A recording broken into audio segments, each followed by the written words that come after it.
मेरे यहाँ पुत्र ने जन्म लिया है।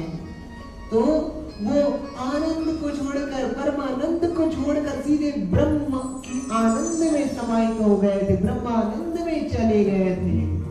इसी तरह से आज पूरा भारतवर्ष जो है ब्रह्मानंद में है, परमानंद में है। जिधर भी देखो उधर आनंद ही आनंद दिखाई पड़ रहा है। आज इसी कारण तो हम श्री हरि मानस परिवार दंतेश्वरी नगर से आए हुए हैं और आप सब भी आनंद में है। इसलिए तो आज भगवान की कीर्तन चल रहा है, भजन चल रहा है और उनकी हम गुणानुवाद, उनकी कथा का रसपान कर रहे हैं। इतनी आनंद प्रभु की कृपा है सबके ऊपर। कहते हैं कि जा पर कृपा राम की हुई, ता पर कृपा करहि सब कोई।